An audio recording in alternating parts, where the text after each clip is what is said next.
Assalamualaikum warahmatullahi wabarakatuh. Perkenalkan, nama saya Maulana Gadi Wikrama dengan NIM 400305256300096. Saya dari program studi Teknik Infrastruktur Sipil dan Perancangan Arsitektur Universitas Diponegoro. Pada kesempatan kali ini saya ingin mempresentasikan bagaimana konsep dan penerapan skala dalam konstruksi. Yang pertama, konsep dasar skala itu sendiri, teman-teman. Pengertian skala, perbandingan jarak di peta atau gambar dengan jarak horizontal sebenarnya di lapangan. Jadi jarak horizontal ya teman-teman, bukan vertikal. Singkatnya seperti itu. Terus jenis skala, yang pertama ini ada kuncilan 1:n digunakan untuk denah bangunan atau peta wilayah. Jadi N ini harus lebih besar daripada 1 ya teman-teman, karena kita mau ngecilin jadi 1:N ini harus lebih besar daripada 1. 1:2, 1:10, 1:100. Makanya digunakan untuk denah bangunan atau peta wilayah. Ya, peta wilayah itu kan gak mungkin wilayahnya kan jarak sebenarnya itu nggak diskalain gitu ya teman-teman di gambarnya gitu kan. Terus kita skalain biar terlihat pada gambar gitu ya teman-teman. Terus yang selanjutnya ada pembesaran. Nah, ini sebaliknya ya teman-teman, N/1 digunakan untuk detail komponen yang sangat kecil.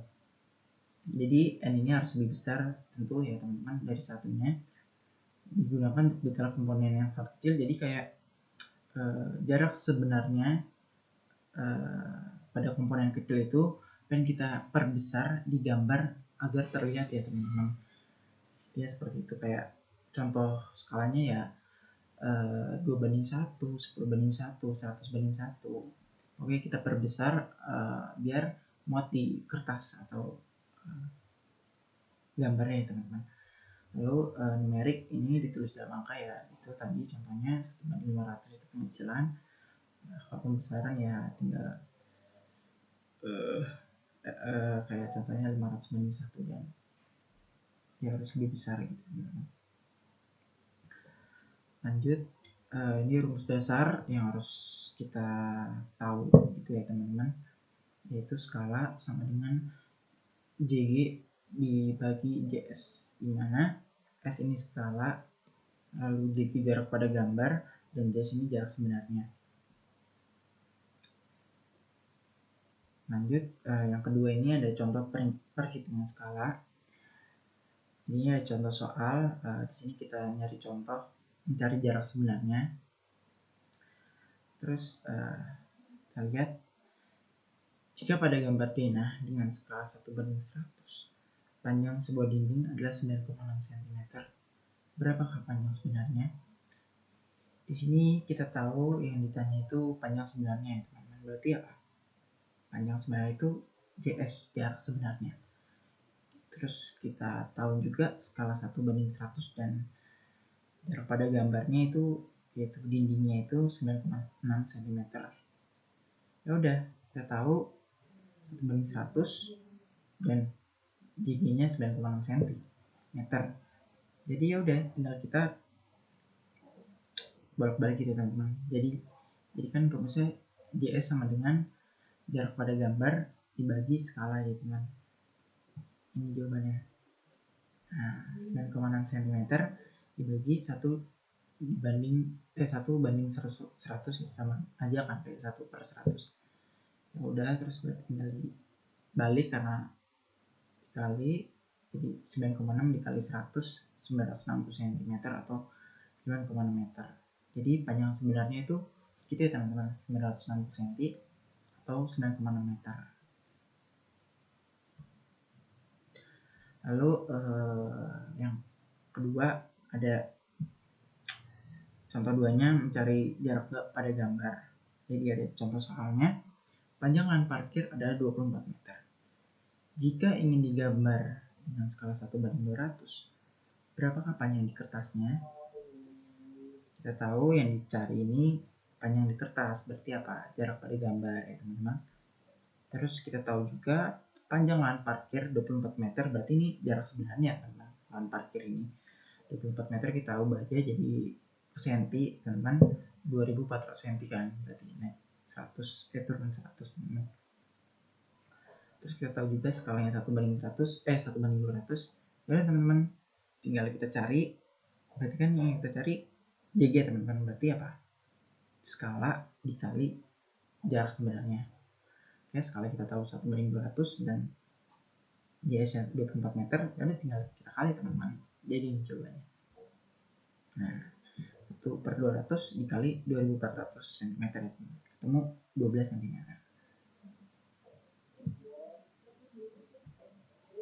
Oke, contoh ketiga, ini kita menentukan skala sekarang. Contoh soal jarak dua kolom di lapangan. Kolom adalah 5 meter atau 500 cm. Terus digambar jaraknya 10 cm. Berapakah skalanya? Nah, kita tahu yang ditanya berarti skalanya teman-teman. Itu udah rumusnya udah kelihatan banget. Jelas.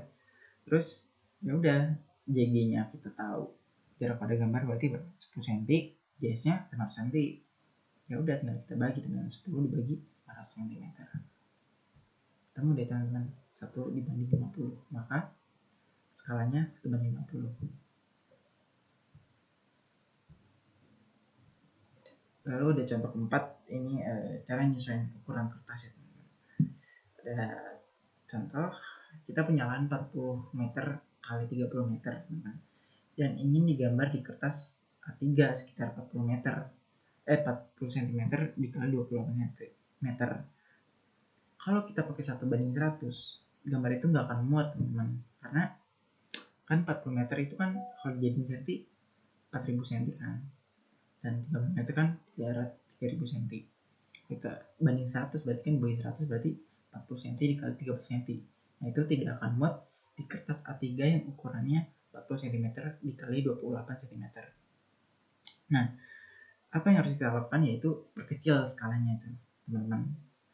Kita turunin skalanya bisa ke 1:200 agar gambar itu jadi 20 cm kali 15 cm agar muat di kertas teman-teman. Sebenarnya bisa kita nurunin kayak 1:150, 1:170, kan lebih enaknya kita kayak buletin genap di 1:200 biar enak ya cara ngitungnya. Terus lanjut, yang ketiga ini ada studi kasus konstruksi. Saya memilih pada gambar denah gedung, terus saya memilih skala yang 1:100 atau 1:50 agar detail ruangan, posisi kolom, dan tebal dinding itu terlihat jelas bagi pelaksana di lapangan teman-teman. Oke, ada dampak salahnya jika pada salah interpretasi skala. Pemesanan material itu kayak ubin, besi, dan lain-lain itu kalau salah jumlah itu pasti pembengkakan biaya teman-teman, atau kekurangan bahan juga gitu teman-teman. Karena kita perlu memperhatikanlah skala itu dengan benar gitu teman-teman. Lalu ada ketelitian skala yang lebih besar itu butuh seperti 1:20 untuk detail sambungan itu memberikan tingkat presisi yang lebih tinggi atau lebih teliti dibandingkan skala kecil 1:500 ya teman-teman. Lalu analisis singkat dari saya, pemahaman skala ini sangat krusial ya teman-teman. Kayak kesalahan dikit aja itu bisa menyebabkan rugi finansial ya, atau pemborosan gitu.